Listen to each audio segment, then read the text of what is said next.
যত বড় বড় প্রজেক্ট বানিয়েছে সবগুলোতে অত বড় বড় মারিং কাটিং ছিল। এক কথা বলছে না কেন? এটা অপচয় না? সুতরাং অপচয় যারা করেছেন আপনি শয়তানের ভাই।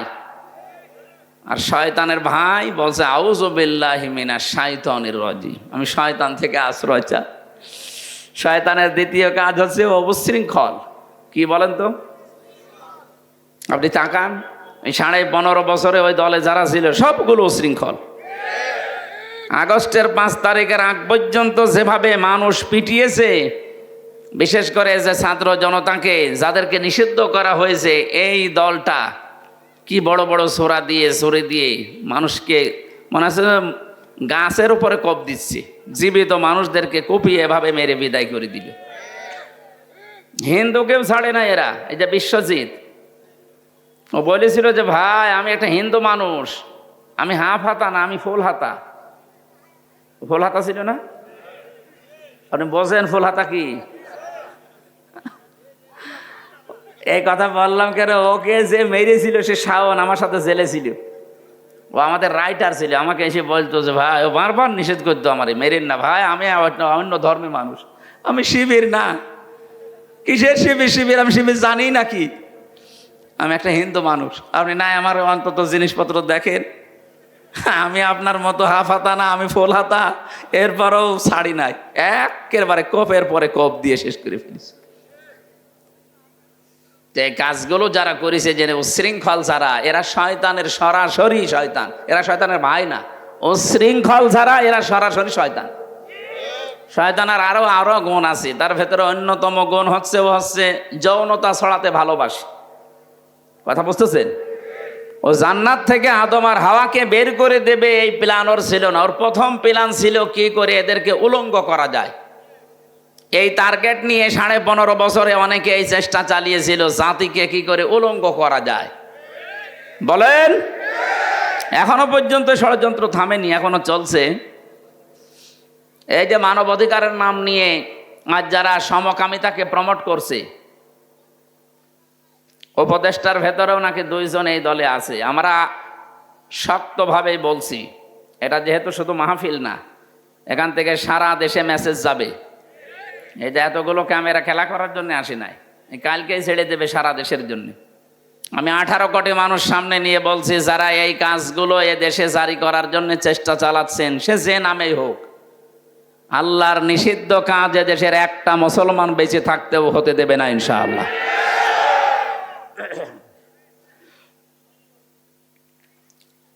যৌনতা ও ভালোবাসে জন্য আদম এবং হাওয়াকে কি করে উলঙ্গ করা যায়, এরকম মন নিয়ে জান্নাতের মেন গেটে বসে বসে কাঁদছিল। হযরতে আদম একটু গেছে বাইরে, হাওয়া আলাইহিস সালাম কান্নার আওয়াজ শোনার পরে ফিরে আসলেন। গেটের কাছে দেখে একজন কাঁদতেছে, ডাক দিয়ে বলেন, আপনি কাঁদেন কেন? ও বলছে, আমি আমার জন্য কাঁদি না, তোমাদের জন্য কাঁদি। আমি গোপন ভাবে সংবাদ পেয়েছি, তোমরা যে আরামে আছো জান্নাতে, জান্নাতে আল্লাহ তোমাদের বেশি দিন রাখবে না, এখান থেকে তোমাদেরকে বের করে দেবে। গোপন ভিত্তিতে সংবাদ পেয়েছি, আমি চিন্তা করছি যে আমি না হয় চলে যাব, তোমাদেরকে আল্লাহ এ আরামে রাখবে না। মেয়েদের যতগুলো অভ্যাস দুনিয়ায় আল্লাহ বানিয়েছেন, দেখবেন মেয়ে লোকের একটা অভ্যাসে ওরা এক জায়গায় যদি শান্তি একবার পেয়ে যায়, জীবন চলে গেলে ওই জায়গা ছাড়তে চায় না। এখানে কি নড়াচড়া হারে আমার আওয়াজ আসে কেন? ড্রোন। আপনি একটু লক্ষ্য করেন, পরকীয়া প্রেমে যারা একবার স্বাদ পেয়েছে, তার 5টা ছেলে হোক মেয়ে হোক অসুবিধা নেই, সব ফেলে দুনিয়া আল্লাহ রাস্তায় চলে যাচ্ছে। এরকম মহিলা পাননি? ওরা একবার যদি কোনো কাজে আনন্দ পায়, শান্তি পায়, জীবন চলে যাবে। কিসের মান সম্মান আর কিসের ছেলে মেয়ে? একবার মেয়েরা যদি কোনো চেয়ারে বসে শান্তি পায়, জীবন গেলেও চেয়ার থেকে উঠতে চায় না। এ 15.5 বছরে এটা হয়েছিল, উঠতে চাচ্ছিল। এত কিছু হয়ে গেছে 15.5 বছরে, কত মায়ের বুক খালি হয়েছে। এরপরও দেশ এপার থেকে ওপার চলে গেছে, না আমি যেভাবেই হোক আমার চেয়ার চাই। এ কথা বলে নাই? এটা শয়তানের কথা। কার কথা? হযরতে হাওয়া আলাইহিস সালাম বললেন আপনি কাঁদবেন না, কাঁদার আগেই তো আপনি কথা বলার আগে কাঁদেন। কি অভ্যাস আপনার? তামাম পৃথিবীর দিকে তাকাবেন, শয়তান মার্কা মানুষ যারা, ওরা দেখবেন কথা বলার আগেই কেঁদে ফেলে। আমাকে বানিয়ে বলছি, আপনি একটু খেয়াল করে দেখবেন, কথা বলার আগে উনি কেঁদে ফেলে। আমার কেউ নেই, কেউ নেই। তোর কেউ নেই, আমি কি করব? কাঁদার দরকার কাকে? যা বলতে চাস বলবি তো না, আগে কান্নাকাটি করি নাই। এই যে কথা বলার আগেই কেঁদে ফেলে, এটা শয়তানের অভ্যাস। তাহলে এইগুলো যারা নেয় তারা আসলে কি? বলেন বলেন। ভেতরে ঢোকার পরে যখন বলেছে যে ওই গাছের কাছে যাওয়া নিষেধ, এখানে গোপন একটা বিষয় আছে, যদি গাছের ফল খেতে পারো জীবনের মতো চিরস্থায়ী হয়ে যাবা। এই কথা যখন বিশ্বাস করছিল না, তখনও কসম দিয়েছে আল্লাহর নামে। অকসামাহুমা ইন্নী লাকুমা লামিনান নাসিহিন। আমার কথা বিশ্বাস হচ্ছে না, আমি কিন্তু আল্লাহর নামে কসম দিয়ে বলছি আমি তোমাদের হিতাকাঙ্ক্ষী। তামাম দুনিয়াতে খোঁজ খবর নিয়ে দেখবেন 57টা মুসলিম রাষ্ট্রে এই মুসলমানদের ঈমান আর আমল ধ্বংস করার জন্যে শয়তান যারা আসে, ওরা কিন্তু হিতাকাঙ্ক্ষী সেজে আসে। আমাদের দেশে আসে নাই বিভিন্ন এনজিওর নাম নিয়ে, ব্যারাকের নাম নিয়ে এসেছে, কারিতাস, কত রকমের নাম নিয়ে, ওয়ার্ল্ড ভিশন নামে নাম দিয়ে এসেছে, সেবা করার নাম নিয়ে, হিতাকাঙ্ক্ষী বন্ধুর নাম নিয়ে এসে আমাদের আসল বিষয় নিয়ে চলে যাচ্ছে। শয়তানের যতগুলো অভ্যাস বলছি একটা একটা করে আমি দেখছি, এদেশের বহু মানুষের চরিত্রের সাথে মিল আছে। কথা বলেন না কেন? হযরতে হাওয়া শেষ পর্যন্ত স্বামীকে ম্যানেজ করে যখন ফল খেলেন, প্রথম নাম্বারে তার পোশাক আশাক খুলে পড়ে গেল। শয়তান দূর থেকে লজ্জা স্থান দেখে খিলখিল করে হাঁটছিল। আমার প্রথম বিষয় এটা, শয়তান যৌনতা ছড়াতে ভালোবাসে। আজও যারা নিজের লজ্জা স্থান উলট পালট করে মানুষকে দেখাতে ভালোবাসে, বুঝবেন ওরে শয়তান দখল করে ফেলেছে। তাহলে শয়তান যৌনতা ছড়াতে ভালোবাসে, উচ্ছৃঙ্খলতা ছড়াতে ভালোবাসে, শয়তান অপচয় করতে ভালোবাসে। কথা বলেন না কেন? এই সমস্ত চরিত্রের মানুষগুলো সংসদে বসে বসে পড়তো আউযু বিল্লাহি মিনাশ শয়তানির রাজিম। কিসের শয়তান তাড়া? আপনি তো নিজেই শয়তান, আপনাকে তো তাড়ানো দরকার ছিল। এই জন্য কোরআনে কারিম যারা আমরা শুনতে এসেছি, আমাদের উচিত হবে চুপ করে থাকা আর শোনা। শয়তান অন্তত আশপাশে যেন না থাকে। এই জন্য শয়তান তাড়ানোর দোয়াটাও আমরা পড়ে নিলাম। কি আমরা যারা সত্যি এখানে এসেছি কোরআনে কারিম শোনার জন্য, আজ আমরা সৌভাগ্যবান। কারণ সবাইকে আল্লাহ কোরআনের জ্ঞান দেয় না। মাইয়ুরিদিল্লাহু খায়রান ইউফাক্কিহু ফিদ্দীন। আল্লাহ যার কল্যাণ কামনা করে তাদেরকে আল্লাহ কোরআনে কারিমের হাদিসের জ্ঞান দান করেন। এই এলাকায় বহু মানুষ আছে, আমরা জানি, লক্ষ লক্ষ মানুষ এখানে হওয়ার কথা আজকে। কিন্তু মানুষ আমরা এসেছি যতটুকু, আল্লাহ অবশ্যই আমাদেরকে পছন্দ এবং নির্বাচিত করেছেন। হুয়াজে তাবাকু, আমি আল্লাহ তোমাদেরকে নির্বাচিত করে আজকে শ্রোতা বানিয়েছি। আল্লাহ যদি না চাইতেন, জোর করে হলেও আপনি আসতে পারতেন না। কথা বলেন না কেন? এক সাহেবের ড্রাইভার ডাক দিয়ে বলছে, সাহেব আপনি তো ড্যান্সের পার্টিতে যাবেন, আপনি আমার একটু সময় দেন, আজান হয়ে গেল, আমি নামাজ পড়ি আসি। ও চিন্তা করছে কি একটা ভেজাল ড্রাইভার পেলাম বলেন তো। আমি এখন আনন্দ করব, ড্যান্সের পার্টিতে যাব, আর এখন নামাজ পড়তে যাই। এই নামাজ তো একটা ঝামেলা। নামাজ কি এটা? নামাজ যে ঝামেলা আপনি জানেন না? নামাজ কি ভালো জিনিস না ঝামেলা? না না, ভালো জিনিস কি বলছে? ইন্নাহা লাকাবীরাতুন। আল্লাহ বলেন নামাজ একটা বড় ভারী জিনিস, এটা ঝামেলার জিনিস। হ্যাঁ, ইল্লা আলাল খাশিন, যারা আল্লাহকে ভয় করে তাদের জন্য এটা মোটেও ভার না, এটা মোটেও খারাপ লাগবে না। খারাপ জিনিস তো ওই সাহেবের কাছে মনে হবে, কারণ ওই কিছুক্ষণ পর ড্যান্সে যাবে। তো ওর কাছে কি ঝামেলা মনে হবে না ভালো মনে হবে? চিন্তা করছে এরপরে আমি যাচ্ছি একটা খারাপ কাজে। আরো নামাজ পড়তে চাই বেটা, গরিব মানুষ যদি নামাজ পড়তেও না দেই, নিজেও পড়ি না, এরাও যদি না দে, যা এই তাড়াতাড়ি যা। ও নামাজ পড়া শেষ করে চিন্তা করছে কি করি, ইমাম সাহেব যে বড় কিরাত ধরেছি, এত পেছন দিক থেকে আমি কিছু বলতেও পারছি না। যদিও আমাদের এই দেশে অনেক সিস্টেম আছে যারা কিরাত বড় বড় পড়ে, পেছনে মুসল্লি মনে করে কিভাবে লোকমা দেওয়া যায়, আমি তো আর এই সূরা জানি না, তখন গলা খাকার দেয়। এরকম মুসল্লি দেশে নেই? এই যে এইটা করলে কিন্তু আপনার নামাজ ভেঙে যাবে ভাই। নামাজের ভেতরে 19টা কারণ আছে নামাজ নষ্ট হওয়ার। তার ভেতরে আমলে কাসির করা, বিনা কারণে কাশি দেওয়া, ওহো করা, আপনার নামাজ ভেঙে গেছে। একবার এক মুরব্বী পেয়েছিলাম কুষ্টিয়ার হালসায়, নামাজে দাঁড়িয়ে বিদ্যুৎ চলে গেল, উনি নামাজে বলছে যা কারেন্ট চলে গেল। মুরব্বী, নামাজে আর কামাহাকাম 13 ফরজ, আজ যা কোন ফরজ? বলছে বাবাজি হয়েছে কারেন্ট চলে গেল, আর আমার মুখ দিয়ে হঠাৎই বের হয়ে গেল আজ যা, কি করব? নামাজে কি বের হচ্ছে ও টের পাচ্ছে না, ওর নামাজ হয়? অন্তত নামাজের এই 19টা যে কারণ আছে ভেঙে যাওয়ার, এগুলো যেন আপনার নষ্ট না হয়। নামাজের ভেতরে তো গলা কাশি দেওয়া আপনার জন্য জায়েজ নেই। নামাজে সর্বপ্রথম যেটা নামাজ নষ্ট হয়ে যায় তার নাম হচ্ছে কোরআন শরীফ যদি কেউ অশুদ্ধ পড়ে। কথা বলেন না কেন? এদেশে হাজারো মুসল্লি দেখবেন কোরআন শরীফ অশুদ্ধ পড়েই নামাজ পড়ছে। না, আমরা নামাজ নেওয়ার জন্য আল্লাহ বসে নেই। কেউ যদি বলে কুল হু আল্লাহু আহাদ, এরকম কথা বলেন না দেশে? কুল হু আল্লাহু আহাদ কোথায় পেলেন আপনি? এখানে ওয়ার উপরে জবর আছে। কুল হু আল্লাহু আহাদ। আল্লাহু সামাদ বলে, সামাদ মানে যার অভাব আছে। এখানে সোয়াদ আছে আল্লাহু সমাদ, যার অভাব নেই।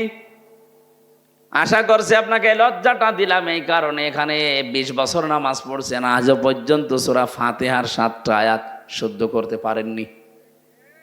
দুনিয়ার এত কিছু আপনার বুঝে আসে, কোরআনে কারীম যে অশুদ্ধ পড়লে নামাজ হয় না, এটা বোঝেন না কেন?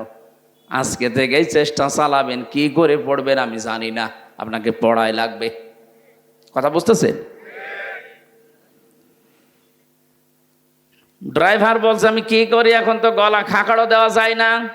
শেষ করার পরে নামাজ অনেকক্ষণ সময় যখন লেগেছে, মনে মনে ভাবে আমি তো নামাজ পড়ার পরে জানি ফরজ নামাজ সালাম ফিরিয়ে কিছু দোয়া পড়া লাগে। উনি তো বাইরে বসেই আছে, যাবে তো ড্যান্সে, দেখে একটু পড়ি।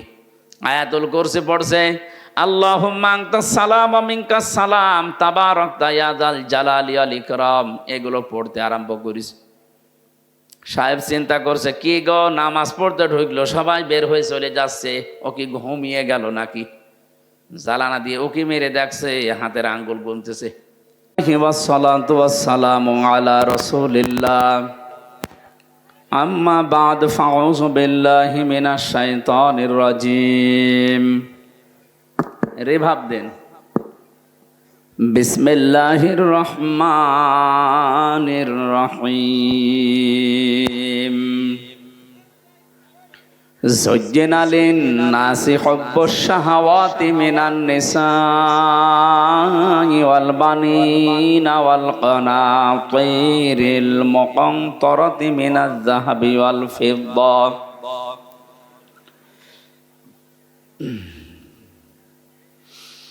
والخيل المصومة والأنعام والحرث ذلك متاع الحياة الدنيا الله عنده حسن المآب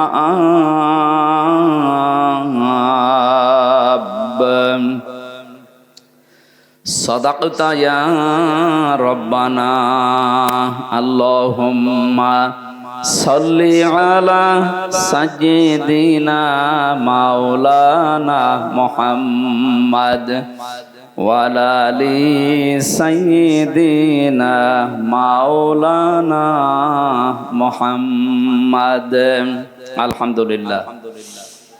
গাজীপুর জেলার সদর থানার অন্তর্গত আমতলী যুব সমাজের উদ্যোগে মৃত ব্যক্তিদের রূহের মাগফিরাত কামনায় মহাবিশ্বের মহাবিশ্বয় আমাদের মালিক, আমাদের মনিব মহান রব্বুল ইজ্জাত আল জালালের মুখের পবিত্র বাণী কোরআনে কারীম। তাফসীরুল কোরআন মাহফিল 2 দিন ব্যাপী, এটা 9তম বাৎসরিক দ্বিতীয় দিনের স্বনামধন্য সভাপতি।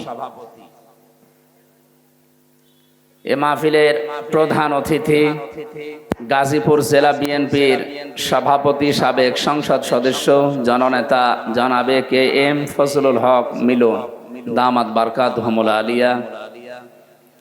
বিশেষভাবে যারা এখানে আলোচনা রেখেছেন এতক্ষণ, মাওলানা হোসাইন আহমেদ মাহফুজ চুয়াডাঙ্গা। সভাপতির দায়িত্বে আছেন জনাব অ্যাডভোকেট সলেমান মোল্লা। সম্মানিত উদ্বোধক জনাব জাহাঙ্গীর আলম, বরেণ্য অতিথি জনাব ফিরোজ উদ্দিন, পৃষ্ঠপোষকতায় আসেন কামরুজ্জামান কবির। আরো যারা আলোচনা রেখেছেন মুফতি আলী হায়দার, মুফতি কেফায়েতুল্লাহ, অন্যান্য ওলামা ইকরাম। এই ইকো দেওয়ার দরকার নেই, খালি রিভাব দেন। মঞ্চে বসা সম্মানিত ব্যক্তিবর্গ, সামনে বসা মুসলমান ভাইরা, পর্দার আড়ালের সম্মানিতা মা এবং বোনেরা, প্রশাসনের ভাইরা, প্রাণপ্রিয় গাজীপুরবাসী। আপনি কথা বলবেন তো আমারে নিয়ে আসলেন কেন? কথা বলা যাবে না। দাঁড়িয়ে থাকেন, বসে থাকেন, ভালো লাগলে শুয়ে পড়েন, কথা বলবেন না। বেশি খারাপ লাগলে বাড়ি চলে যাবেন, কিন্তু কথা বলবেন না। আমার অনুরোধ, 1 ঘন্টা কথা বলবেন না। কোরআন শুনতে হলে কিছু আদব আছে, তার ভেতরে অন্যতম ফাস্তামিউ লাহু আনসিতু, শোনা লাগবে, চুপ থাকা লাগবে। এ নির্দেশ আমি বানালাম। বলেন কার?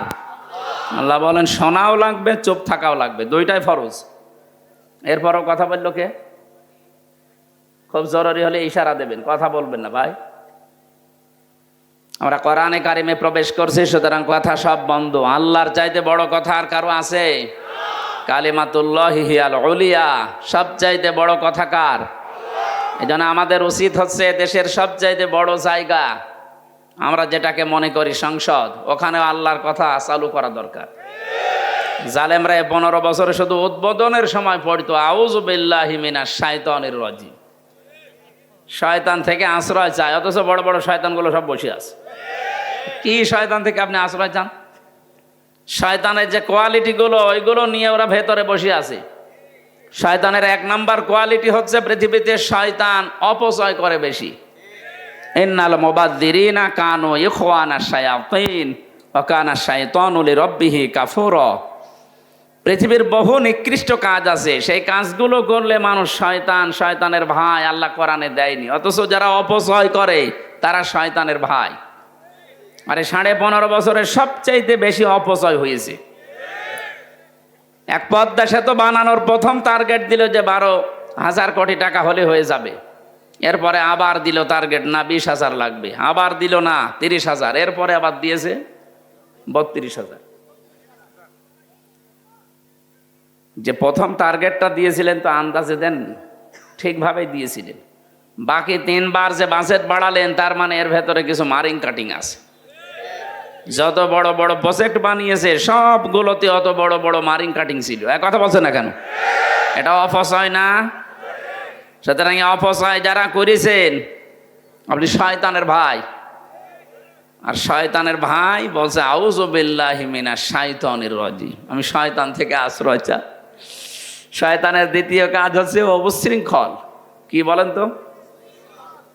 আপনি তাকান, এই 15.5 বছরে ওই দলে যারা ছিল সবগুলো উশৃঙ্খল। আগস্টের 5 তারিখের আগ পর্যন্ত যেভাবে মানুষ পিটিয়েছে, বিশেষ করে যে ছাত্র জনতাকে যাদেরকে নিষিদ্ধ করা হয়েছে, এই দলটা কি বড় বড় ছোরা দিয়ে ছড়ে দিয়ে মানুষকে মনে হচ্ছে গাছের উপরে কোপ দিচ্ছে। জীবিত মানুষদেরকে কুপিয়ে এভাবে মেরে বিদায় করে দিল। হিন্দুকেও ছাড়ে না এরা। এই যে বিশ্বজিৎ, ও বলেছিল যে ভাই আমি একটা হিন্দু মানুষ, আমি হাফ হাতা না, আমি ফুল হাতা। ফুল হাতা ছিল না? আপনি বোঝেন ফুল হাতা কি? এই কথা বললাম কেন, ওকে যে মেরেছিল সে শাওন আমার সাথে জেলে ছিল। ও আমাদের রাইটার ছিল, আমাকে এসে বলতো যে ভাই, ও বারবার নিষেধ করতো আমারে, মেরেন না ভাই, আমি অন্য ধর্মের মানুষ, আমি শিবির না।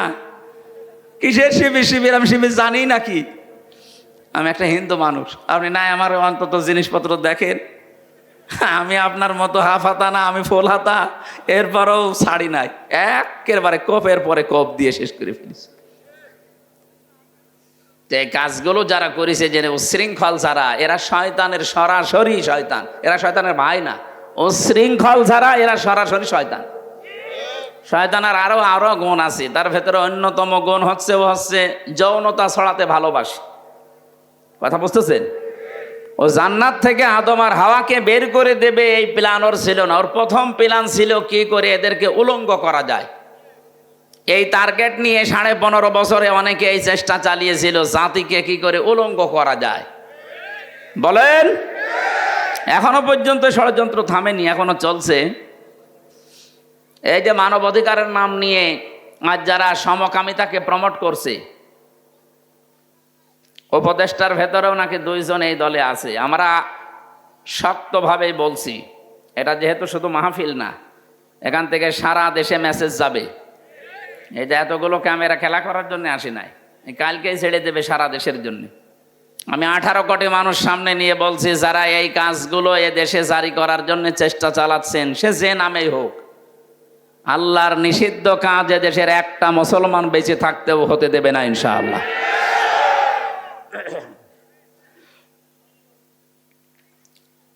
যৌনতা ও ভালোবাসে, জন্য আদম এবং হাওয়াকে কি করে উলঙ্গ করা যায় এরকম মন নিয়ে জান্নাতের মেন গেটে বসে বসে কাঁদছিল।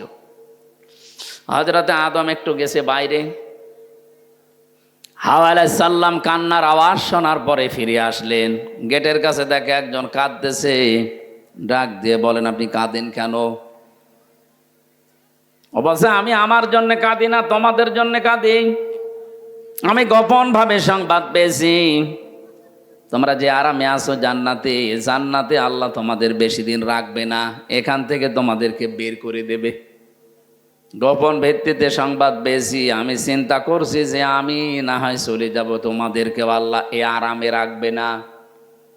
মেয়েদের যতগুলো অভ্যাস দুনিয়ায় আল্লাহ বানিয়েছেন, দেখবেন মেয়ে লোকের একটা অভ্যাসে ওরা এক জায়গায় যদি শান্তি একবার পেয়ে যায়, জীবন চলে গেলে ওই জায়গা ছাড়তে চায় না।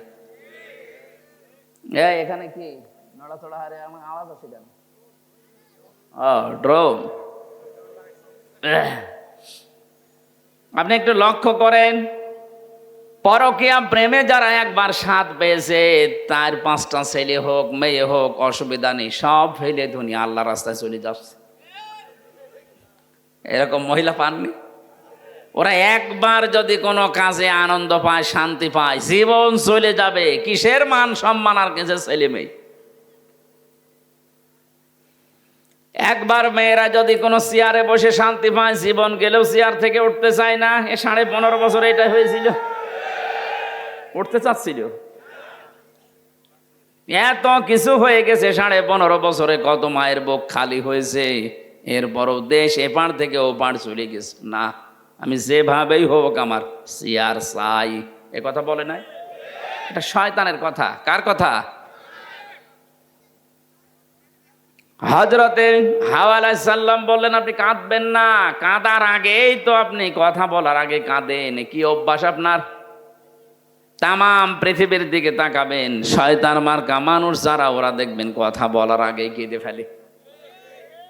আমাকে বানিয়ে বলছি, আপনি একটু খেয়াল করে দেখবেন।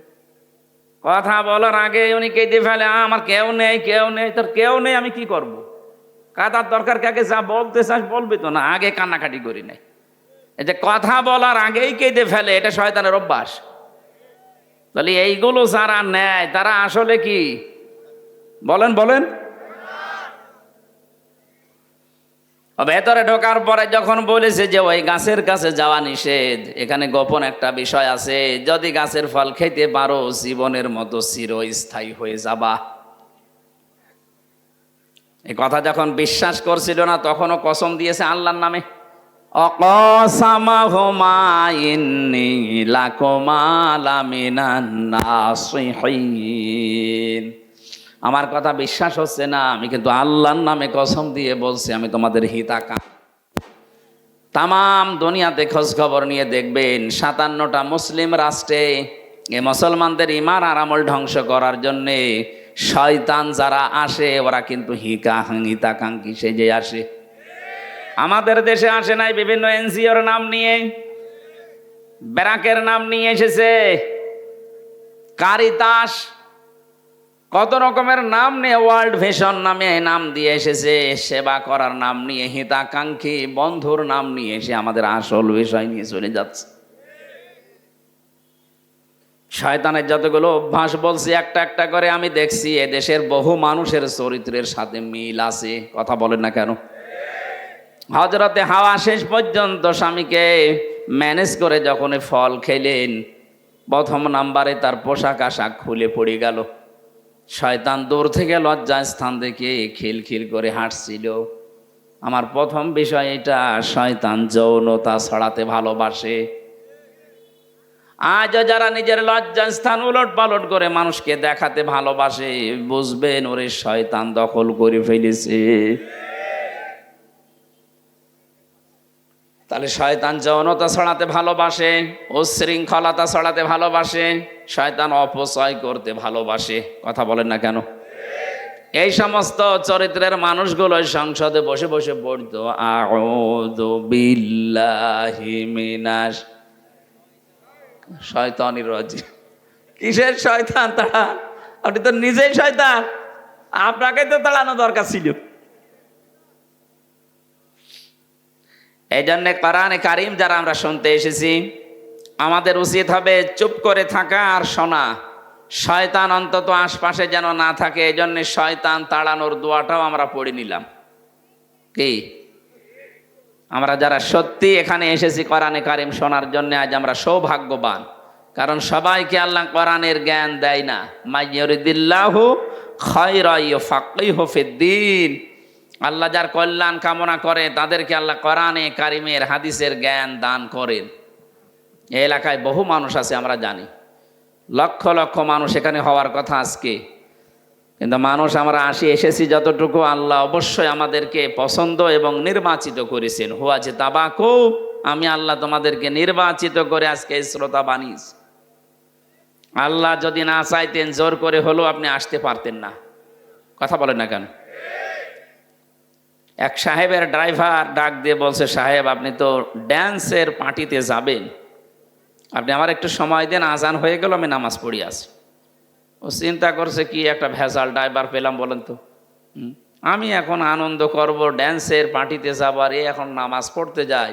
এই নামাজ তো একটা ঝামেলা। নামাজ কি এটা? নামাজ যে ঝামেলা আপনি জানেন না? নামাজ কি ভালো জিনিস না ঝামেলা? না না, ভালো জিনিস কি বলছে? ইন্নাহা লাকাবীরাতুন। আল্লাহ বলেন নামাজ একটা বড় ভারী জিনিস, এটা ঝামেলা জিনিস।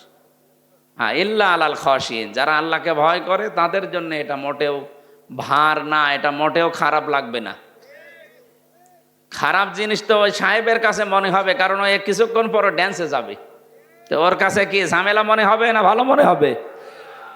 চিন্তা করছে এরপরেও আমি যাচ্ছি একটা খারাপ কাজে। আরো নামাজ পড়তে চাই, বেটা গরিব মানুষ, যদি নামাজ পড়তেও না দেই, নিজেও পড়ি না, এরাও যদি না দেয়, যা এই তাড়াতাড়ি যা। ও নামাজ পড়া শেষ করে চিন্তা করছে কি করি, ইমাম সাহেব যে বড় কিরাত ধরেছি, এত পেছন দিক থেকে আমি কিছু বলতেও পারছি না। যদিও আমাদের এই দেশে অনেক সিস্টেম আছে, যারা কিরাত বড় বড় পড়ে, পেছনে মুসল্লি মনে করে কিভাবে লোকমা দেওয়া যায়। আমি তো আর এই সূরা জানি না, তখন গলা খাকার দেয়। এরকম মুসল্লি দেশে নেই? এই যে এইটা করলে কিন্তু আপনার নামাজ ভেঙে যাবে ভাই।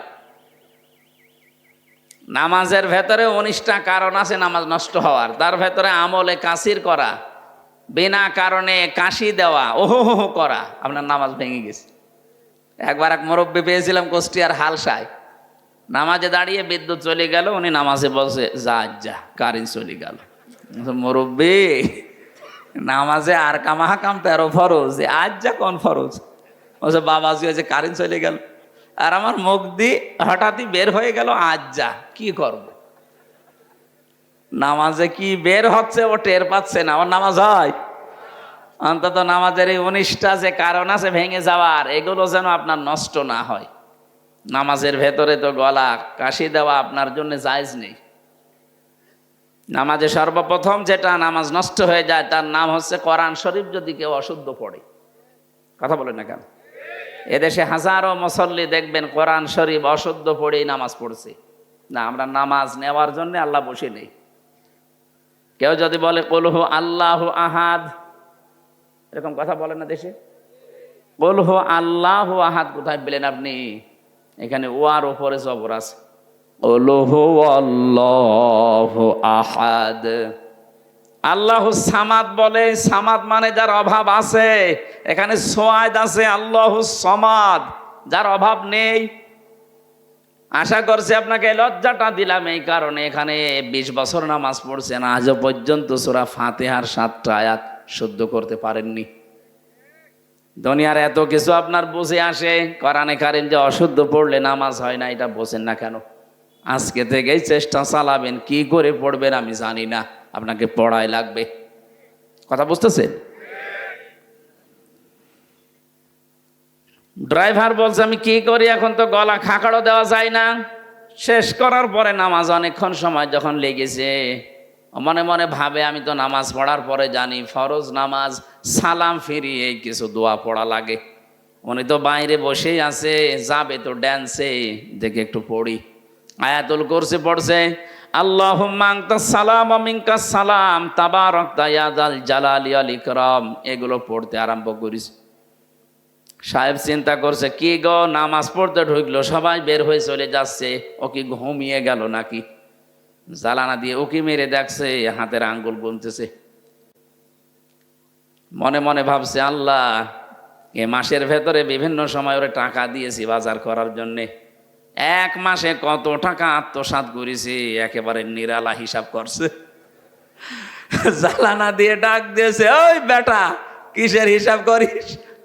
যার হিসাব না তাহলে কর। আমি নামাজের পরে জিকির করছে আল্লাহর নামে। ও, ধারণাটা ভুল হয়ে গেল। কি এত দেরি করো, বাইরে যাবা না, আমার দেরি হয়ে যায়, তাড়াতাড়ি বের হও। ভেতর থেকে ড্রাইভার আওয়াজ দিচ্ছে, সাহেব যে মালিক আপনাকে এতক্ষণ পর্যন্ত বাইরে দাঁড় করিয়ে রেখেছে, ভেতরে আসতে দিচ্ছে না, ওই মালিক কেন অজানা একটা আবেশে, অজানা একটা হুকুমে আমাকে ভেতরে আটক করে রেখেছে, যেতে দিচ্ছে না। যারা এসেছি সত্যি আজকে তেলাওয়াতকৃত আয়াত থেকে এমন কিছু আমরা শোনার চেষ্টা চালাবো, আল্লাহ যেন আমাদের জীবনটা সত্যি সাকসেস করে দেন। যে আল্লাহ আমাদেরকে দয়া করে নিয়ে এসেছেন হাজারো মানুষের ভেতর থেকে, বলেন আলহামদুলিল্লাহ। দরুদ আর সালাম পড়ছে আমাদের নবী মুহাম্মদুর রাসূলুল্লাহ সাল্লাল্লাহু আলাইহি ওয়াসাল্লামের প্রতি।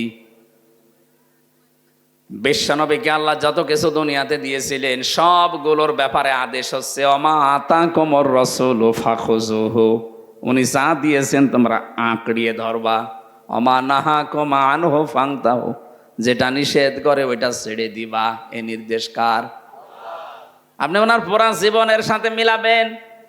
বিশ্বনবী নেতৃত্ব দিয়েছিলেন 17 বছর বয়স থেকে একটা দল তৈরি করে, হিলফুল ফুজুল, শান্তির সঙ্গ। এই যে নেতৃত্বের গুণাবলী তৈরি করার জন্য আল্লাহ পাক তাকে ছোটবেলা থেকেই গড়ে তুলেছেন। পৃথিবীর যুবক যারা আছো, এই যুবক মানুষগুলো 17 বছর 18 বছর 20 বছর বয়স হলে কি করবে? হতাশ হয়ে দিকভ্রান্ত হয়ে ঘুরে বেড়ায়। এরা যে কি করবে, নবীজিকে আল্লাহ সেটা দেখিয়েছেন। কথা বলেন ঠিক কিনা? এজন্য আমরা আজকে থেকেই যাদের 15 বছর 16 বছর 17 বছর বয়স, আমাদের এই বয়সে যেহেতু শয়তান বেশি টার্গেট করে, আক্রমণ করে, আমরা নবীর মতো শান্তির সঙ্গ যেখানে পাবো ওই দলে ভর্তি হয়ে যাব। যে দল পৃথিবীতে শান্তি প্রতিষ্ঠা করতে চায়, নেতৃত্বের গুণাবলী তৈরি করতে চায়, আজ দেশে হাজারো মানুষের নেতা হতে চায়, রাজনীতি করতে চায়, নেতৃত্বের কিছু কোয়ালিটি লাগে। আন্দাজে নেতৃত্ব দেওয়া যায় না, দাবিও করা যায় না। নেতা হওয়ার জন্য পড়া কোরআন শরীফের ভেতরে আমি 7টা কোয়ালিটি পেয়েছি। কয়টা? এই দেশে যারা নেতৃত্ব দিচ্ছে, সে ছাত্রদের বলেন, বুড়াদের বলেন, যারাই নেতৃত্বে আছেন, নেতা যারা, আপনি কয়েকটা বলছি দেখেন তো একটা মেলে কিনা। এক নম্বরে কেউ যদি নেতৃত্ব দিতে চায়, নেতা হতে চায়, তাহলে তাকে পুরুষ মানুষ হওয়া লাগবে, মহিলা নেতৃত্ব দিতে পারবে না। এটা আমি বানালাম। হ্যাঁ, সূরা নিসা 34 নম্বর আয়াতের প্রথম অংশে আছে, আর রিজালু কাওয়ামুনা আলান নিসা। আল্লাহ পাক বলেন পুরুষরা হবে নেতৃত্ব দানকারী আর মেয়েরা থাকবে তাদের আন্ডারে। এই সঠিক কথাগুলো আজ 53 বছরে কোরআনের এই অনুষ্ঠানগুলোতে বলা হয় না। মানুষের জন্য এই কথা শুনলে নতুন মনে করে, এ আবার কি বলছে, এটা কি নতুন কথা? বলেন বলেন, আপনারা তো বলতে দেননি এতদিন। এটা না বলতে বলতে নেতৃত্বের জায়গাগুলোতে তাকান, আমরা হয়েছি যোগালি আর ওরা রাজমিস্ত্রি। আজকে থেকে কোরআনের সিদ্ধান্ত জানলাম, নেতা হতে হলে মহিলা হওয়া লাগবে। বলেন বলেন, নেতা হতে হলে মহিলা হওয়া লাগবে, কি পুরুষ হওয়া লাগবে। শুধু মাহফিল শুনতে এসে আপনি ধরা পড়ে গেছেন। যারা যেই দলের লোক হন না কেন, কোন মতের লোক, আমার ওগুলো দেখার দরকার নেই। আমি কোরআন থেকে শোনাচ্ছি, আজকে থেকে যতদিন বেঁচে আছেন কোন মহিলা নেতৃত্ব আমি মানি না, আমি মানতে চাই পুরুষের।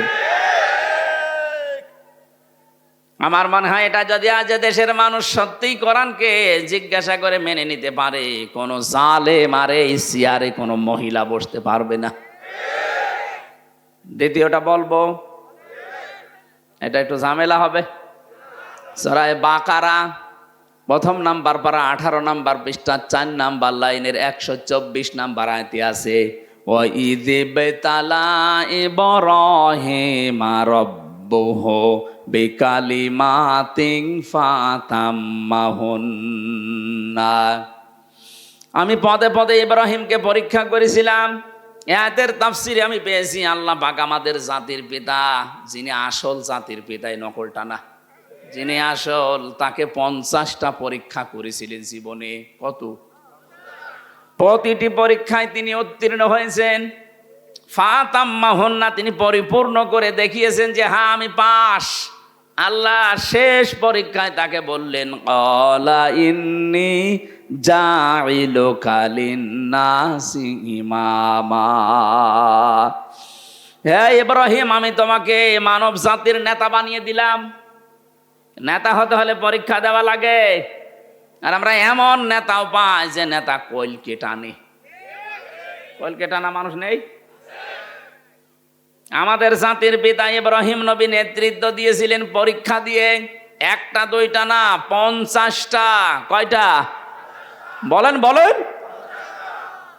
তার ঈমান সম্পর্কে পরীক্ষা ছিল 10টা, আমল সম্পর্কে, কাজ সম্পর্কে পরীক্ষা ছিল 10টা। এই 10টাকে আমি কোরআনে কারিমে 3 জায়গায় 3 10 30টা পেয়েছি।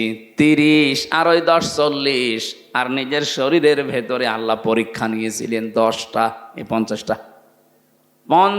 পরীক্ষায় তিনি উত্তীর্ণ হওয়ার পরে আল্লাহ তাকে নেতা বানিয়ে দিলেন। শুধু মুসলমানদের জন্য না, লিন্নাস, মানুষের জন্য। কার জন্যে? তামাম দুনিয়ায় যত মানুষ আসবে সবার জন্য নেতা। ইব্রাহিম আলাইহিস সালাম উনি সঙ্গে সঙ্গে বলেছিলেন, ক্বালা ওয়া মিন যুররিয়াতি, হে আল্লাহ, নেতা হওয়া, নেতৃত্ব দেওয়া, এটা কি শুধু আমি পেলাম নাকি আমার সন্তানাদি যারা আসবে তারাও পাবে? আল্লাহ সঙ্গে সঙ্গে জবাব দিয়েছেন, ক্বালা লা ইয়ানালু আহদিজ জালিমিন। হে ইব্রাহিম, তোমার সন্তানাদি যারা কিয়ামত পর্যন্ত আসবে তারাও নেতা হতে পারবে, কিন্তু কোন জালেমের জন্য আমার ওয়াদা নেই। ইয়ানালু এটা মোজারে, বর্তমান, ভবিষ্যৎ, প্রেজেন্ট, ফিউচার। কোন জালেমের জন্য, জালেম না জালিমিন, বহু বচন দিয়েছেন। কোন জালেমের সাথে আমার ওয়াদা নেই যে তারা নেতৃত্ব দিতে পারবে। অথচ 15.5 বছর সে যত বড় জালেম ছিল সে তত বড় নেতা ছিল। এই যে আয়না ঘরের সাথে যারা জড়িত, এর চাইতে বড় জালেম দুনিয়ায় হতে পারে? বলেন।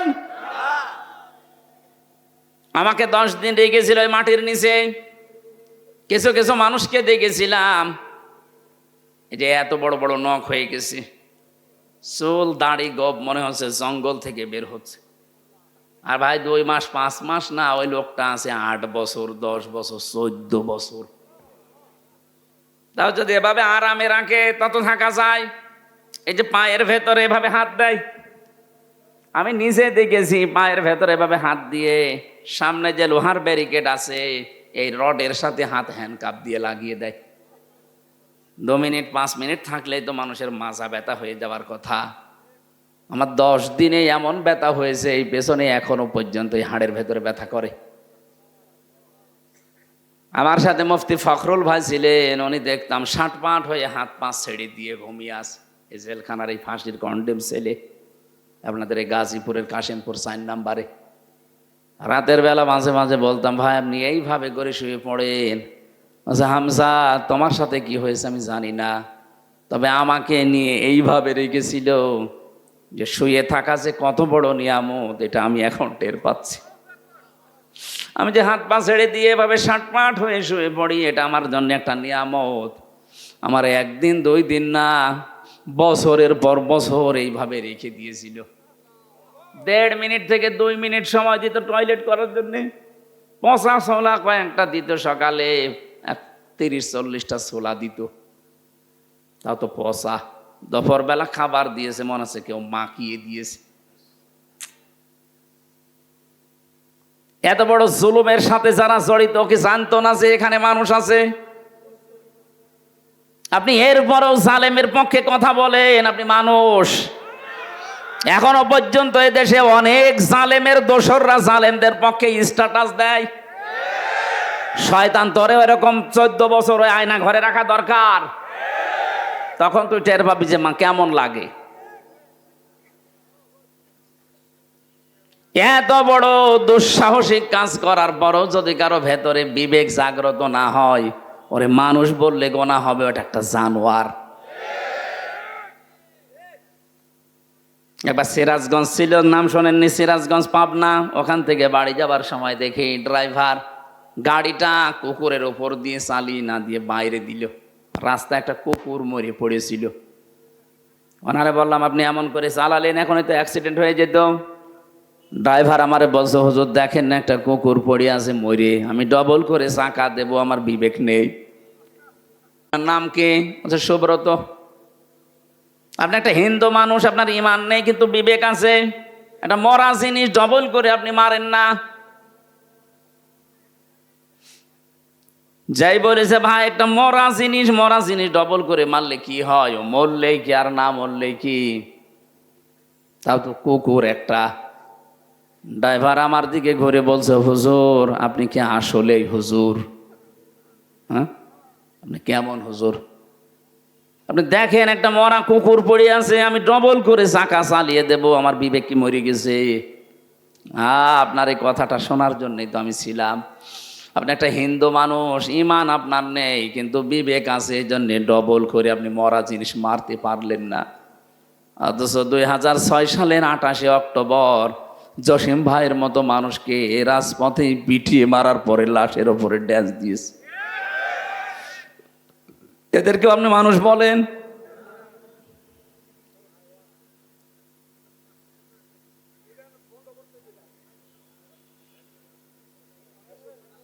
হ্যাঁ, এটা ডিস্টার্ব হলে বন্ধ করে দিন। কি সমস্যা কি আপনাদের?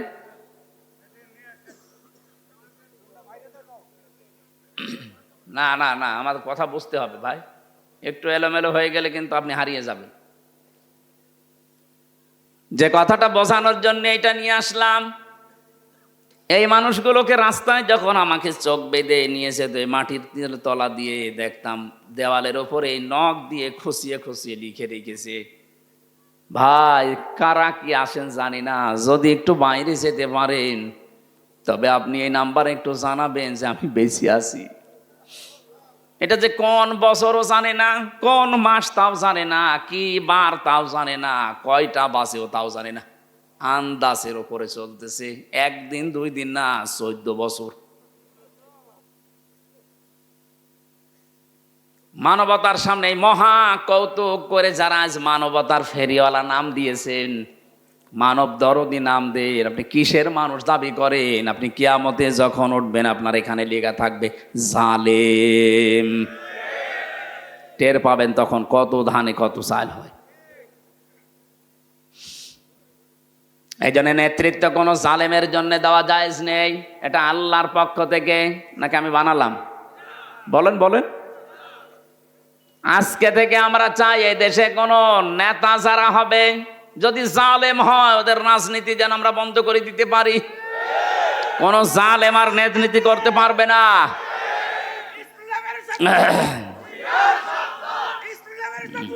ঠিক আছে, আমার মনে হয় এখন যে সমাজ চলছে, যারা জালেম ছিল আমরা তো জানি, কারা মিথ্যা মামলা দিয়ে, মিথ্যা সাক্ষী দিয়ে, চাঁদাবাজি করে, গুম করিয়ে, খুন করিয়ে, আয়না ঘরের সাথে জড়িত থেকে যারা অত্যাচার করেছেন এই 15.5 বছর, আমরা চাই তাদের নামের তালিকা করে করে মোড়ে মোড়ে টাঙিয়ে দেন। কিয়ামতের আগে কোনো জালেম যেন এলাকায় ঢুকতে না পারে। এটার দ্বারা দুইটা উপকার হবে, দেশে জুলুম বন্ধ হয়ে যাবে। দ্বিতীয়ত যারা সামনে চেয়ারে আসবে ওরা চিন্তা ভাবনা করে, না এরকম করলে আমাদেরও এরকম চালিয়ে দেবে জনগণ। যেন আমাদের উচিত হচ্ছে কোন জালেম যেন চেয়ারে বসতে না পারে। এটা আল্লাহর ফায়সালা, এটা আমি বানালাম। যারা নেতা হবে জালেম হতে পারবে না, যারা নেতৃত্ব দেবে মহিলা হতে পারবে না। আরো যে গুণগুলো আছে আমি আজকে না, আমি তাফসিরে প্রবেশ করছি। আল্লাহ আমাদেরকে মুহাম্মদ রাসূলুল্লাহর কোয়ালিটি অর্জন করার তৌফিক দেন, বলেন আমিন। সূরা আলে ইমরান 200টা আয়াত আছে, একটা মাত্র আয়াত পড়েছি, 14 নম্বর আয়াত। এখানে 6টা বিষয় আল্লাহ বলেন আমি আকর্ষণীয় করিয়ে দিয়েছি তোমাদের কাছে, মিলাবেন দেখবেন অনেকের জীবনে মিলে যাবে। যদি মিলে যায় তাহলে আয়াতের শেষ কথা যেটা ওইটা আমরা গ্রহণ করব ইনশাআল্লাহ। কোরআনে কারীম আল্লাহ জানাচ্ছেন যায়্যানা লিন-নাসি হুব্বুশ শাহাওয়াতি মিনান নিসাই ওয়াল বানিনা ওয়াল কানাতিরিল মুকানতারাতি মিনায-যাহাবি ওয়াল ফিদ্দা ইলা আখিরি আয়াত। আল্লাহ পাক বলেন আমি শোষবন করে দিয়েছি, আকর্ষণীয় করে দিয়েছি, লোভনীয় বস্তু বানিয়ে দিয়েছি দুনিয়ায় মানুষের সামনে কয়েকটা জিনিস। তার 1 নাম্বারে নারী। কি বললাম? আরো জোরে বলেন। 2 নাম্বারে সন্তানাদি, 3 নাম্বারে পঞ্জীভূত সোনা এবং রূপা, 4 নাম্বারে প্রশিক্ষিত ঘোড়া, 5 নাম্বারে ওয়ালা নাআমি ওয়াল হারস। এই পৃথিবীর যত হায়াওয়ান জানোয়ার আছে, গবাদি পশু আছে, এগুলো চতুষ্পদ জন্তু জানোয়ার। 6 নাম্বারে 7 নাম্বারে তাদের জন্য শস্য ক্ষেত, মাঠের জমি জায়গা। এগুলো আল্লাহ যালিকা মাতাউল হায়াতিদ দুনিয়া, দুনিয়ার সম্পদ। এগুলো কিসের সম্পদ? এগুলো দুনিয়ার সম্পদ। পৃথিবীর যত মানুষ পাঠিয়েছি প্রত্যেকের কাছে এগুলো আকর্ষণীয়, লোভনীয়। আল্লাহু ইনদাহু হুসনুল মাআব, আমি আল্লাহর কাছে আছে উত্তম বাসস্থান। এটা বাংলা অর্থ ছিল। 1 নম্বরে আল্লাহ যাদের নাম দিয়েছেন তার নাম স্ত্রী, তার নাম কি? যায়্যানা লিন-নাসি হুব্বুশ শাহাওয়াত, আমি জীবিত মানুষদের জন্য আকর্ষণীয় করিয়ে দিয়েছি এই পৃথিবীর প্রথমেই নারীকে। কি মানুষের জন্য বললাম? জীবিত। বলেন না কেন? এখানে ছাত্রের মতো জবাব দেবেন, কি মানুষ? আমরা কি জীবিত না মরে গেছি? বলেন এখানে জীবিতর নাম কই? যায়্যানা লিন-নাস, যে লাম শব্দ দিলেন আল্লাহ, লাম আরবি গ্রামার অনুযায়ী ব্যবহার করা হয় 13টা অর্থে। এর 1 নাম্বার অর্থ হচ্ছে লাম ব্যবহার করা হয় জীবিত মানুষদের ক্ষেত্রে। আল্লাহ বলেন জীবিত মানুষ যারা দুনিয়াতে আছে, সে যে বয়সের লোক হোক, তাদের প্রত্যেকের কাছে আকর্ষণীয়, লোভনীয়, ভালোবাসা, মহাব্বতের জিনিস বানিয়েছি মহিলা, নারী, এদেরকে। নবীজি বলেন আমি ইন্তেকালের আগে কথা উম্মতকে জানিয়েছি, আমি চলে যাচ্ছি, কিন্তু আমার উম্মতের জন্য সব চাইতে বড় ভয়ঙ্কর জিনিস রেখে গেলাম, নারী। কথা বলে না কেন? পড়া কোরআন শরীফের যতগুলো পড়ার আমি সব পড়েছি আমার ভার্সিটি থাকাকালীন। একটা বিষয় আমার কাছে ক্লিয়ার, আল্লাহ শয়তানের চক্রান্তের কথা কোরআনে যত জায়গায় দিয়েছেন সেখানে দিয়েছেন দঈফ বা দঈফা। ইন্না কায়দা শায়তানি কানা দঈফা। আল্লাহ বলেন শয়তানের যত চক্রান্ত আছে দুর্বল, একেবারেই দুর্বল, একেবারেই। এই যে দঈফা, একেবারেই দুর্বল। মাকড়সার জালের মতো দূর থেকে মনে হয় বিশাল কিছু, সামনে যে শুধু একটা লাঠি দিয়ে বাড়ি দেবেন সব চুরমার হয়ে যাবে। এই কথা বলছেন এখন। কিন্তু কোরআনে কারিমে যেখানে মেয়েদের চক্রান্তের কথা আছে সেই জায়গায় দুর্বলের শব্দ নেই, সেখানে আজিম আছে। ফালাম্মা রাআ কমিসাহু কুদ্দা মিন দুবুরিন ফাকাইদাহুন্না ইন্না কাইদাকুন্না আযীম। এই এদিকে তাকান, আল্লাহ পাক এখানে কায়দা কি লেখেননি, কায়দা কন্যা দিয়েছেন বহু বছর। যদিও আয়াতটা নাযিল হয়েছিল জুলাইখার ব্যাপারে, কিন্তু কন্যা বহু বচন দিলেন কেন? কন্যা বহু বচন দেওয়ার কারণ কি? কারণ জুলেখা শুধু একা না, কিয়ামত পর্যন্ত এরকম দুর্বিসন্ধি জুলেখা দুনিয়ায় আসবে। তাদের চক্রান্ত এত ভয়ঙ্কর, শয়তানের চাইতেও ভয়ঙ্কর। সম্মানিত মা বোন যারা এসেছেন, অনেকের মন খারাপ হয় যে শুধু আমাদের পেছনে লাগে হুজুর। আমি নাগে নাই, আল্লাহ বলছেন মেয়েদের চক্রান্ত শুধু জুলাইখার না, পৃথিবীতে মেয়েদের চক্রান্ত ভয়ঙ্কর। ওরা চক্রান্ত যদি শুরু করে একটা সাজানো সংসার শেষ করে দেয়। আপনাদেরকে আমি ভালোবাসি খুব বেশি, আমি চাই আপনারা জান্নাতি হয়ে যান। নবীজি বলেছেন দুনিয়া কুল্লুহা মাতাউন ওয়া খায়রু মাতাউদ দুনিয়া ইমরাতুস সালিহা। পৃথিবীর সব কিছুই তো সম্পদ, এর ভেতরে উত্তম সম্পদ হচ্ছে আল্লাহওয়ালা মেয়ে মানুষ। মেশকাত শরীফের হাদিস, মেয়েরা যারা এসেছেন ভালো করে মিলাবেন।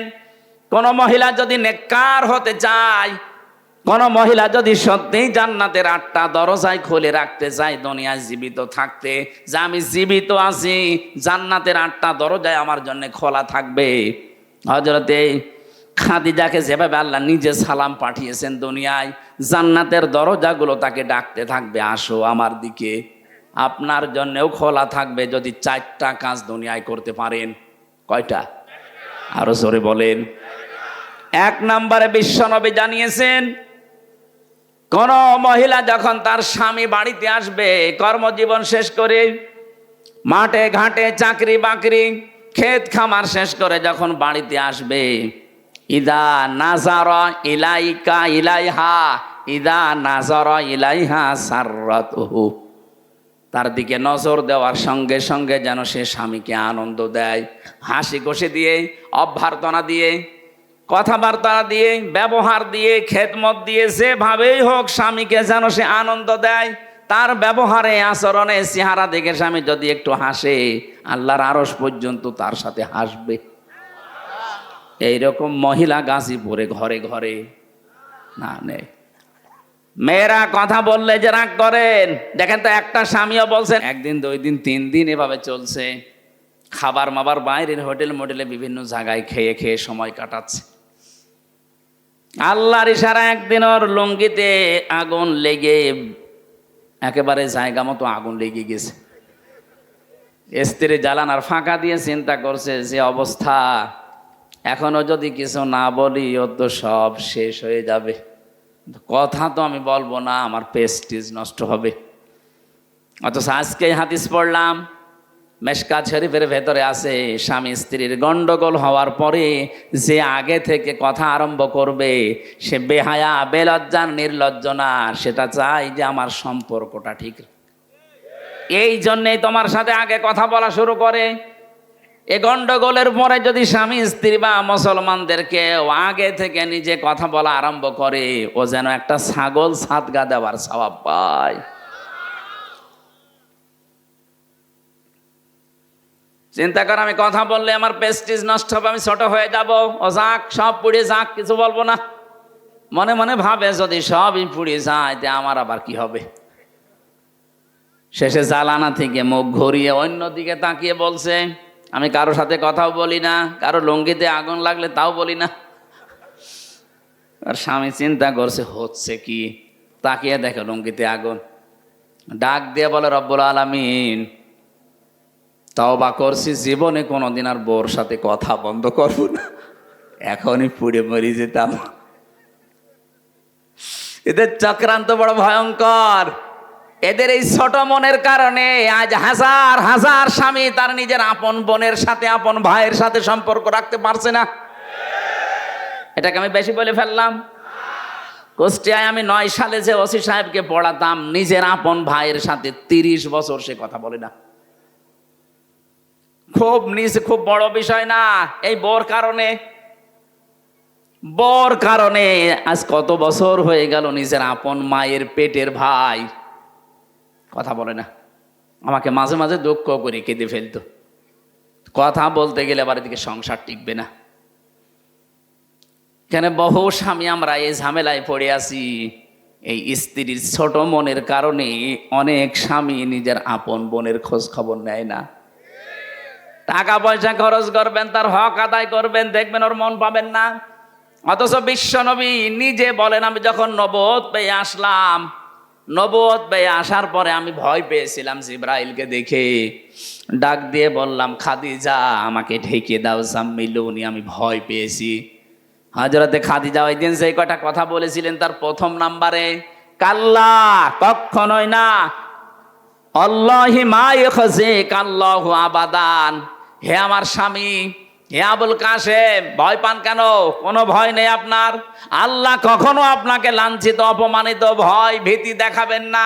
ইন্নাকা লা তাসিলুর রহিমা, কারণ আপনি রেহেমের সম্পর্কগুলো ঠিক রাখেন। আত্মীয়তার সম্পর্ক, রক্তের সম্পর্ক আপনি ঠিক রাখেন। আপনাকে আল্লাহ জিন, পরি, ভূত, পেতনি এগুলো দিয়ে ভয় দেখাবে না, আপনি কখনো ভয় পাবেন না। স্ত্রী বলছে, অথচ এই স্ত্রীর কারণে আজ হাজারো মানুষ আমরা নিজের আপন আত্মীয়র সাথে সম্পর্ক রাখতে পারছি না। এই কথা বললি না কেন? হ্যাঁ, ওই মহিলা যাকে আপনি বিয়ে করে নিয়ে আসলেন, ওর যদি আপন বোন থাকে, সে বাড়িতে 10 বার আসবে মাসে, কোনো বিরক্ত নেই, কোনো প্রশ্ন নেই। তা আপনার নিজের আপন বোন, আপন ভাই যদি মাসে 2 বার আসে, বলে আর জায়গা নেই, শুধু এখানে আসে, এক কথা বলছে না কেন? এরকম ছোট মন কেন আপনার? মনটা একটু উদার করতে পারেন না? কি মনে হয় আপনার এগুলো দুনিয়ার সম্পদ? এই পৃথিবীর মর্যাদা আল্লাহর কাছে একটা মশার ঠ্যাঙের মতো নেই। সম্মানিত মা বোনেরা, আমি জানি আপনি মন খারাপ করছেন, সত্যি আল্লাহর কোরআন সামনে আমি আপনাকে ভালোবাসি, আপনি জাহান্নামী হয়ে যাচ্ছেন এই ছোট কাজের কারণে। আরে ভাই, 100 বছর পরে তো আপনিও থাকবেন না, আমরাও থাকবো না। কি 100 বছর পরে এখানে যারা আছি একটা মানুষও থাকবেন? বলুন। নতুন মানুষ সব এখানে এসে চাষ করবে, আর আমরা সব মাটির বাসিন্দা। এমনকি 100 বছর পরে যদি আপনি যেই বাড়ির জন্য, যেই ঘরের জন্য আপনার স্বামীকে তার বোনের সাথে সম্পর্ক রাখতে দিলেন না, যেই ঘরের জন্য, যেই বাড়ির জন্য, জমি জায়গার জন্য, ফ্ল্যাটের জন্য, দোকানদারির জন্য তার আপন ভাইয়ের সাথে সম্পর্কটা আপনার কারণে নষ্ট করে ফেলেছে, আপনি 100 বছর পরে এই বাড়িতেই সাজগোজ করে যদি আসেন, আপনার নাতির নাতি যারা, তারা আপনাকে আর চিনবে না। আপনি যদি দাবিও করেন যে আমি কিন্তু এ বাড়ির বাসিন্দা ছিলাম, আগে এ বাড়ি আমি বানিয়েছি, ও বলবে বাদ দাও। এটা বলবে না? এক কথা বলেন না কেন? বলবে না? 100 ভাগ বলবে, পরীক্ষা করে দেখবেন, থাকবেন না তো। এই হচ্ছে দুনিয়া। আল্লাহ বারবার এই দুনিয়া সম্পর্কে আমাদেরকে সতর্ক করছে, যালিকা মাতাউল হায়াতিদ দুনিয়া, এইটাই দুনিয়ার সম্পদ। তুই 100 বছর পরে তোর এই শরীর নিয়ে ফিরে আসবি। আমির হামজা কুষ্টিয়ায় যে বাড়ি বানিয়েছে, এই বাড়িতে আমার মনে হয় 100 বছর পরে আমি গেলে আমার এই মেয়ের মেয়ে যেটা হবে, ওরা আমারে বলবে কে তুমি? কথা বলছে না কেন? থাকতে দেওয়া তো দূরের কথা, যদি বলি যে নিচতলায় যে গ্যারেজ আছে, গ্যারেজে একটু থাকি, বলবে না, আপনি অন্য জায়গায় যান। এই হচ্ছে দুনিয়া। আর আপনি এদের জন্য সিন্ডিকেট করে হাজারো মানুষকে কষ্ট দিচ্ছে। এই যে ব্যবসায়ীরা সিন্ডিকেট করে যারা মানুষকে কষ্ট দিচ্ছেন, তারা আল্লাহর ভাষায় জালেম। কার জন্য আপনি টাকা পয়সা গোছালেন সিন্ডিকেট করে? আপনার মেয়ের জন্যে, ছেলের জন্যে, বর জন্যে, বাস্তবতা বোঝেন। এই টাকা পয়সা ভোগ করার জন্য তারা দুই পায়ে খাড়া আছে, কিন্তু পাপ ভোগ করার জন্য একটাও খাড়া নেই। এটা বাস্তব কিনা বলেন? বলেন না কেন? সুতরাং আমরা যেন এরকম পাগল হয়ে না যায়, আমি সহ যারা আছি এই পাগল হব না আমরা। এই পাগলামি করবেন, পাগলামি করবেন তো ধরা খাবেন। আপনার পাপ নেওয়ার জন্য কেউ রাজি না, অথচ এই অন্যায়ের কারণে যে পাপ হয়ে গেল। এই টাকা পয়সা অর্থ সম্পদ ভোগ করার জন্য আপনার বউ দুই পায়ে খাড়া আছে। নেককার নারীর বৈশিষ্ট্য বেশি। বিশ্বনবী জানিয়েছেন যে এই মহিলা তার স্বামীর যতটুকু ইনকাম আছে হালাল পথ, ওইটা নিয়ে যেই মহিলা সন্তুষ্ট থাকে, আল্লাহ পাক তার জন্য জান্নাতে ঘর তৈরি করে। এই পৃথিবীর স্বামীরা খারাপ, আমি নিজেও বলছি খারাপ আমরা, কিন্তু এই পৃথিবীতে এখন যত স্বামী আছে তামাম দুনিয়া মিলে ফেরাউনের মতো এত খারাপ স্বামী কারো কপালে আছে না। আপনি জানেন সে কি করেছিল? নিজের স্ত্রীকে হাতের ভেতরে পেরেক লাগিয়েছে, পায়ের ভেতরে পেরেক লাগিয়েছে, কপালের ভেতরে পেরেক দিয়েছে, মাথার চুলগুলো গরম পানি দিয়ে তুলে ফেলছে, উলঙ্গ করে তীর মারতেছে। এরকম কঠিন অবস্থা। হযরত জিবরাইলকে আল্লাহ বললেন জান্নাতটা তুলে নিয়ে আমার বান্দির সামনে ধর। হযরত জিবরাইল এসেছেন, ইয ক্বালাত রাব্বি ইবনি লি ইনদাকা বাইতান ফিল জান্নাতি ওয়া নাজ্জিনি মিন ফিরআউনা ওয়া আমালিহি ওয়া নাজ্জিনি মিনাল কওমিজ জালিমিন। হযরত জিবরাইল এসে বললেন, আল্লাহর বান্দি, তুমি যে পরীক্ষায় অবতীর্ণ হয়েছো, ঈমানের এই পরীক্ষা থেকে আল্লাহ খুশি হয়ে জান্নাত পাঠিয়ে দিয়েছে তোমার জন্য। হযরতে আসিয়া ডাক দিয়ে বলেছিলেন, ফেরেশতা আল্লাহকে বলো এই জান্নাত না, উনি সেখানে আছে, ওনার সামনে আমার জন্য একটা ঘর বানিয়ে দিক, যে ঘরে বসে বসে ওনাকে দেখা যায়। আর আল্লাহকে বলো, রব্বুল আলামিন, আমার স্বামী আমার উপরে যা করছে, আমার হাতে পায়ে পেরেক লাগানো, কপালের ভেতরে শলাকা দিয়েছে, আমার মাথার উপরে গরম তেল ঢেলে দিয়ে চুলগুলো সব তুলে ফেলেছে, আমাকে পাথর মারার জন্য, তীর মারার জন্য উলঙ্গ করে দাঁড় করিয়ে রেখেছে। এই কঠিন অবস্থা দেখে আল্লাহ তুমি আমার স্বামীর উপরে রাগ করো না, আমার স্বামীর এই জুলুম দেখে তুমি রাগ করো না, এবং কে জালেমদেরকে জুলুম করাচ্ছে তাদের উপরও তুমি রাগ করো না। তুমি একটা কাজ যদি করতে চাও তাহলে এই জুলুম থেকে আমাকে বাঁচাও, কিন্তু আমার স্বামীর উপরে তুমি রাগ করো না। স্বামী কি আল্লাহর ওলি ছিল? এত বড় খারাপ স্বামী দুনিয়া কেন আছে? এরকম কঠিন পরিস্থিতিতেও তুমি স্বামীর জন্য বরদোয়া দেননি, আর তুমি সব পাওয়ার পরে মাসে 2টা সাবান কম হলে উল্টা পাল্টা গালি দাও। তুমি জান্নাত পাওয়ার জন্য দুই পায়ে খাড়া। মরে দেখো জান্নাত না তোমাকে জাহান্নামের তলদেশে আল্লাহ দিয়ে দেবে। বিশ্বনবী মেরাজ থেকে ঘুরে এসে বলেছিলেন, আমি মেরাজে মহিলাদেরকে 2টা কারণে জাহান্নামে বেশি দেখেছি। 1 নম্বরে কুফরি করা। সাহাবীরা বললেন, হুজুর ওরা কি কুফরি আল্লাহর সাথে করে? বলে না, স্বামীর সাথে। স্বামীর সাথে কুফরি করে কি করে? নাফরমানি করে স্বামীর সাথে, এইভাবে সব দিয়েছে সারা জীবন পুরুষটা। একদিন যদি বছরে একটা জিনিস কম হয় তখন খোটা দেয়। এরকম মহিলা দেশে নেই। আমি তো বাস্তব কথা বলছি। ভাইয়ের পরিবারে এরকম মহিলা আছে, ওর দুনিয়া শেষ, আখেরাতও শেষ। হয়তো কিছুদিন আপনি শান্তি শান্তি পাবেন দুনিয়ায় ভোগ করার জন্যে। আল্লাহ বলেন এগুলো দুনিয়ায় ভোগ করা জিনিস। এই যে পঞ্জীভূত সোনা রূপা ব্যবহার করে না, শুধু বিয়েতে ব্যবহার করবে বলে সোনা কিনতে আসে। এই চাপ দিয়ে দিয়ে যারা দুনিয়ায় স্বর্ণ কেনে, স্বর্ণের জাকাত দেয় না, শুধু রেখে দেয়। এগুলো কিয়ামতের দিন লোহা দিয়ে গরম করা হবে, আগুন দিয়ে, এর উপর পিঠের উপরে, বুকের উপরে, মুখের উপরে আল্লাহ ছাপ দেবেন। বলেন নাউজুবিল্লাহ।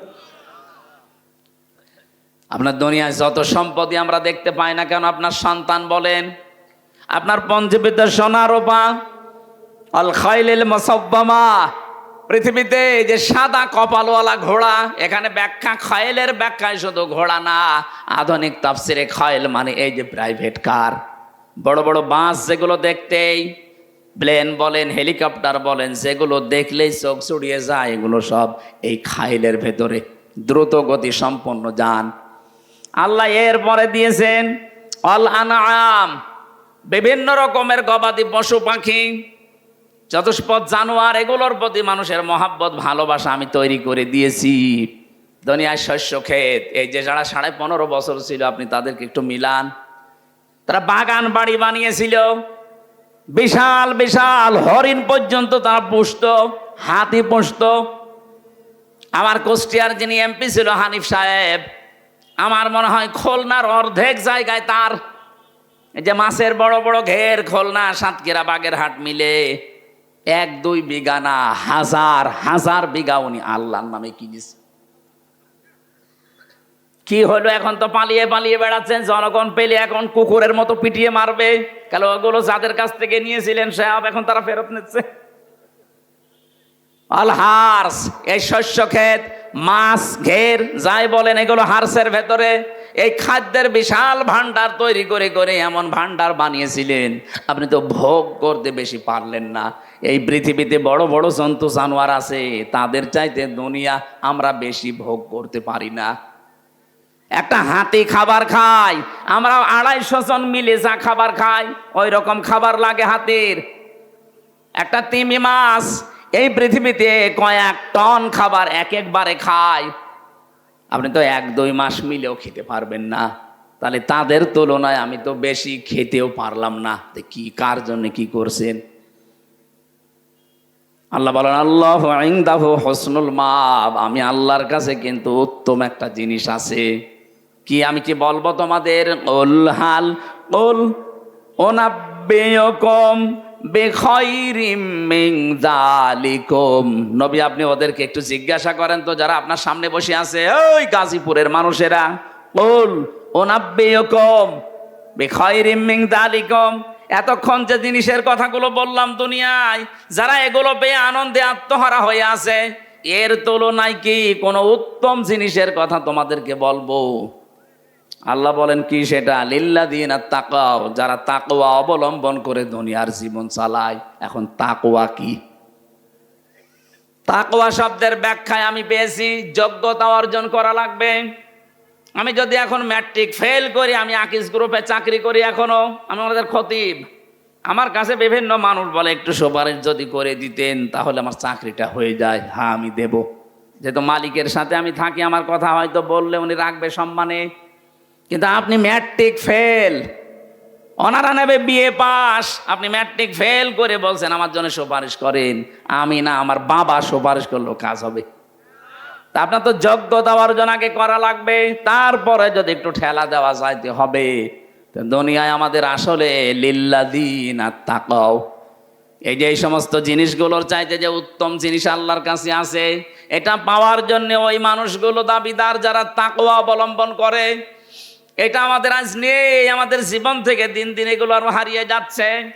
ও গাজীপুরবাসী, আমি সহ যারা এসেছি এই মুহূর্ত থেকে তাকওয়ার 1 নাম্বার ব্যাখ্যা শোনেন। নিষিদ্ধ জিনিস যার কাছে আছে, ওটা আল্লাহর জন্য ঘৃণা করে ছেড়ে দেওয়ার নাম তাকওয়া। যারা এতদিন ঘোষ খান, আজকে আল্লাহর নামে আল্লাহর দিকে তাকিয়ে নিষিদ্ধ কাজ এটা পায়খানার মতো ছেড়ে দেবেন। কথা বলে না কেন? যারা সুদ খান, এই যে 1000 টাকা ছেড়ে রাখে, 1000 টাকায় প্রতি মাসে আরো 200 টাকা বেশি পায়। এই এলাকায় মনে হয় এখনো নেই।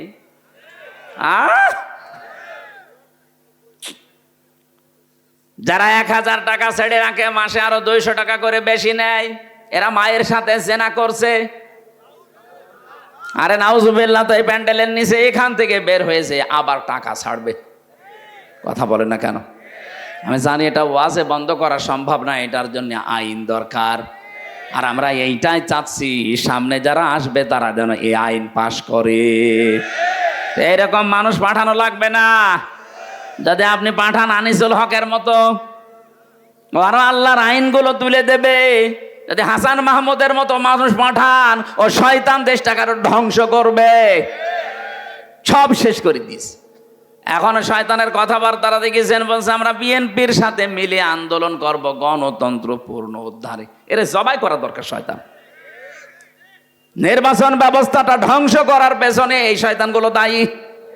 এই আনিসুল হক একটা, এই হাসান মাহমুদ একটা। আর এখন বলছে এদেরকে টপ দিয়েছে, আমরা তোমাদের সাথে আছি গণতন্ত্র উদ্ধারে। আমরা এই টোপে যদি দেশের যারা সাধারণ মানুষ যদি ওদের টোপে পড়ে, আবার আপনি 30 বছর আয়না করে থাকবেন। আপনি টের পাননি আপনার মাকে এতিমের মাল আত্মসাতের মামলা দিয়ে বছরের পর বছর জেল খাটিয়েছে, অথচ সেই টাকার মামলা দিয়েছে ওই টাকার কয়েক গুণ বেশি টাকা ব্যাংকে পড়িয়াছে। তারে তো আরো পুরস্কার দেওয়ার কথা ছিল।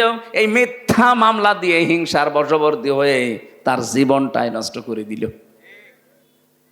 যে সাবেক তিনবারের প্রধানমন্ত্রী এই দেশে, সেনা প্রধানের স্ত্রী, প্রেসিডেন্টের স্ত্রী, এরপরেও যদি তার এই অবস্থা হয়, এখন যদি আবারও কেউ ওই সন্তানদের ফাঁদে পা দেয়, আমার মনে হয় দেশটা আরো 30 বছর পেছিয়ে যাবে। তাকওয়ার ব্যাখ্যা একটাই, আসল ব্যাখ্যা এটা, দুনিয়াতে যেটা নিষিদ্ধ শুধু ছেড়ে দেবেন না, নিষিদ্ধ কাজগুলো ঘৃণা করে ছেড়ে দেওয়ার নাম তাকওয়া। সুতরাং যাদের মোবাইলে এমন এমন দৃশ্য আছে, এমন এমন গান সেভ করা আছে যেগুলো নিজে দেখলে আনন্দ লাগে, অন্য কেউ দেখলে আপনি লজ্জা পান, এটা ছেড়ে দেওয়া লাগবে। এই কথা বলছেন না কেন? বলেন বলেন। এরকম কিছু যদি মোবাইলে থাকে এক্ষুনি ডিলিট করেন, এক্ষুনি করেন। এখন থেকে ওয়াজের আমল হবে। কারা কারা ডিলিট করবেন হাত তোলেন তো। দেখি দেখি আপনার মোবাইল দেখি। ওই জয় দাঁড়িয়ালা, ওই মোবাইল নিয়ে আসো দেখি, দেখি কি আছে দেখে তারপরে দেখি ওয়াজ। ও বাটন মোবাইল, এই জন্যে তুমি বলছো। গাজীপুরে মানুষ চালাক আছে।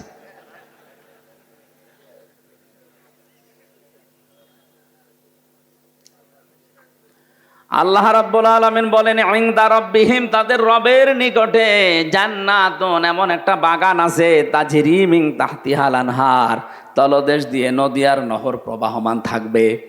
ও বাংলার মানুষেরা, দুনিয়ায় কিছুই যদি আমরা না পাই কোনো আফসোস নেই। মরণের পরে আল্লাহ যদি এই জিনিসটা আমাদের জন্য দিয়ে দেয়, আমার জীবন সফল। খালিদিনা ফিহা, চিরকাল থাকতে পারবেন।